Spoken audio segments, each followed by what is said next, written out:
Hey everyone, and welcome back. In this video I'll be going over the sprite system of the Atari 2600, so stick around for that.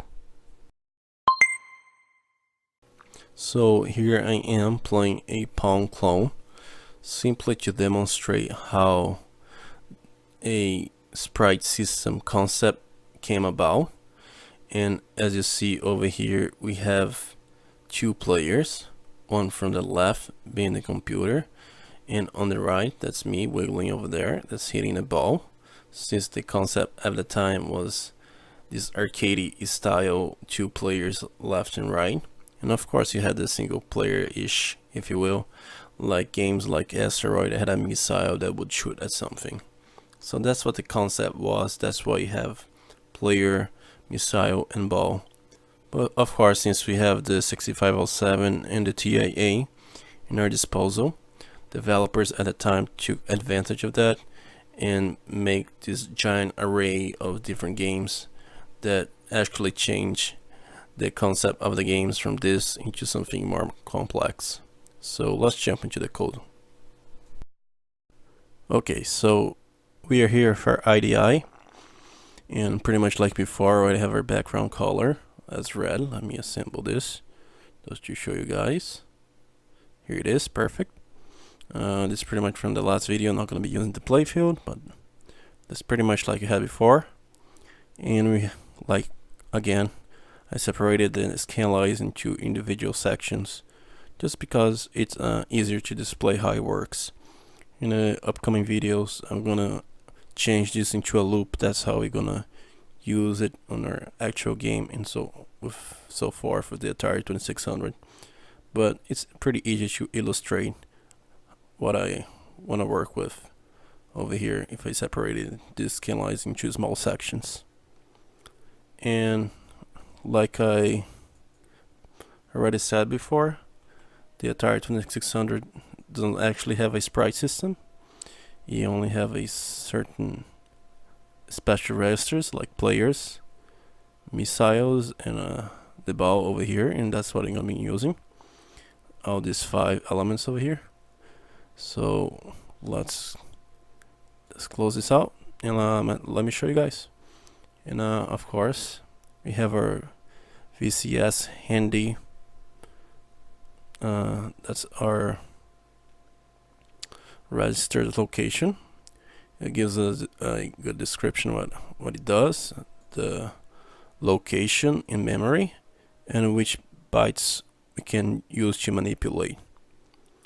And if you've seen the control playfield video that I did before, I actually use the ball and so forth to, well, I manipulated the ball with the control playfield, but I show you guys, well, not necessarily show, but I demonstrated how to put a ball into the string. So that's pretty much what this video is going to be. So let's start off. And let's load X with 0. And now let's create a ball. So let's come over here. Let me go. We want to look at enable ball. Here it is. Enable ball, graphic enable ball. And the bit we want to manipulate is the second one. So let's load X with, well, I know 0 is 0 and 1 is 10, so 1 is perfect to that. So 0, 1, 2. So the value 2 should work, not 1, 2. There it is. And let's store X now with the value 2, since 2 is equivalent to, putting binary over here, 0, 0, 0, 0, 0, 1, 0. I can do that instead. And let's just stick with 2. And store that to, remember to be in capital, enable ball.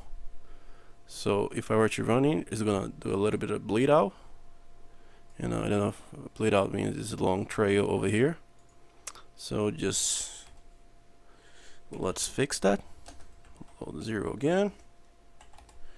Oh, no, 9. 0. So I pretty much want to zero out this value over here. So for example, if this is a 2 and a 3 is a 11, let's put a 4 over here. Load 4 and store that into over here. So let's assemble over here, and here it is, our ball over here. This will be our ball. Let me close this out just to demonstrate. It's pretty much the same. So here, only by manipulating this bit over here, you actually get a result. And all of these registered values you have over here, it's on the last page of our Stella manual. So let's do that. So that's how you create a ball. We're gonna, when you're working with the Atari 2600, here I'm specifying, so that's the first 12 lines is not gonna be anything, scan lines, and the 30th scan line is gonna be 5 scan lines length for our ball. So that's how it works. It's gonna scan over here, hit the scan line over there, and draw for 5 scan lines.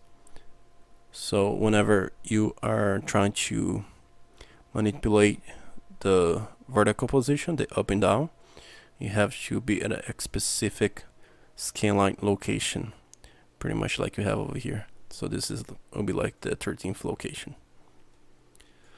So to do the missile, exactly the same. So I have enable missile 0 corresponding to the player 0 corresponding, that uses the same color. So if we just symbol, and here it is, it's all black. So if I were to change this into color background for player 0, so that's the purple color. So here it is, it's purple, so corresponding player 0 or player 1. So let me copy this and put 80 over here, and this is gonna be player 1. Oops, player 1. Assemble, as you see, that color. So let's change this to 1 and 1. So now let's assemble our view, and here it is. Now it's this blue color instead of purple. So that's pretty much how you enable, you put a sprite in a system. You use this enables over here. Now to use the player, we need to use the graphics register player 0 and player 1. And that's a bit trickier, since let me assemble this just to show you guys quickly. Because both the missile and the ball, it's only one single pixel, because it can respond in 1 byte. So that's why I don't need to manipulate anything. So it's just one string of whatever length. But when using the graphics for the players, we need to store the value in a single byte over here, which is corresponding right over here. Is the P0, pretty much equivalent to the playfield. Here you have 2 bytes in enable, so you're gonna have 1 byte, so you have 8 pixel length to work with. So now let's close this. Let me go over here, and as you see, you're using all of them. So let's work that out. So you want 5 length. Let me leave this over here, and let's go right towards the end over here. Let's create a label. Let's call this player. That's going to respond to our player. And let's create this by over here. And we wanna, I don't know what I'm gonna do. Pretty much like the playfield, like we draw before. We're gonna set up a few bytes over here. So since we have 5, let's copy 5. Oops.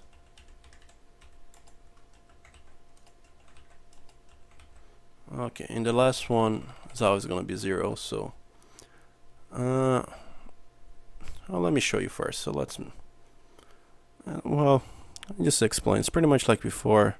If we don't set the player graphics over here to 0, it's gonna bleed out forever, just like we happened to the ball. So that's why we have this over here. So let's set F for 0. So now, yeah, any one of those, just to look different. So now let's 4. Let's do something simple. So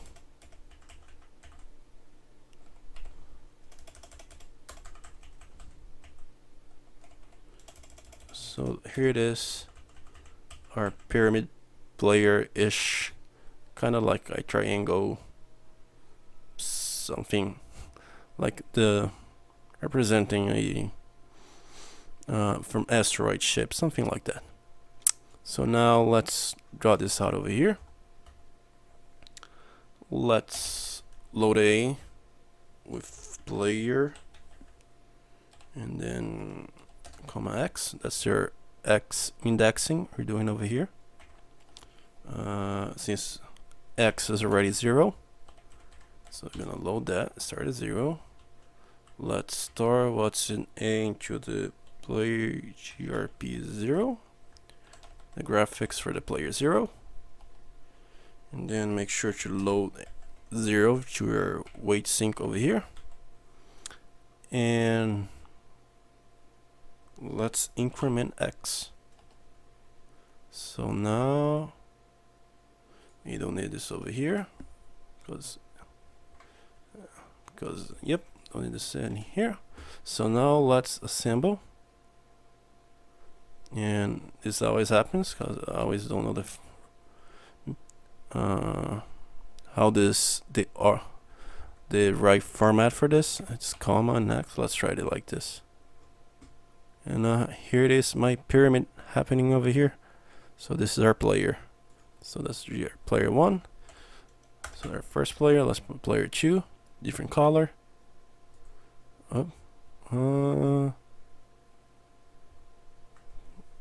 Player 0, it's supposed to be purple, and blue, it looks alike. So let's do 20.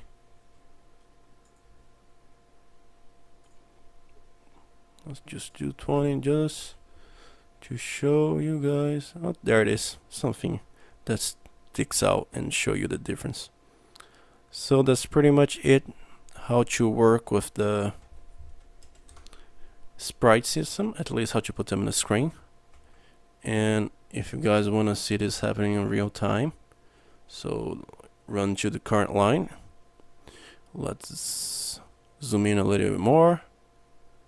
So all I'm doing is left clicking to get all these windows that we need over here, and then you can do step by step. You can also come to the TIA tab over here, and you see over here, see that's the first, the two corresponding this one over here.